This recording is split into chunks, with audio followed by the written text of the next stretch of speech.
నిర్మేడ్మెట్ division పరిధిలోని బృందావన్ కాలనీలో పిట్టల మోహన్ రాజు ఆహ్వానం మేరకు నిర్వహించిన శ్రీ అయ్యప్ప మహాపడి పూజ కార్యక్రమానికి మల్కాజ్గిరి శాసనసభ్యులు మరి రాజశేఖర్ రెడ్డి ముఖ్య అతిథులుగా హాజరయ్యారు. ఈ సందర్భంగా వారు ప్రత్యేక పూజల్లో పాల్గొని భక్తులకు శుభాకాంక్షలు తెలిపారు.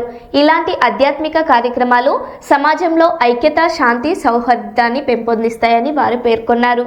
అన్ని మతాల వారు పరస్పర గౌరవంతో కలిసి పాల్గొనడం మన దేశ సంస్కృతి గొప్పతనానికి నిదర్శనమని అన్నారు.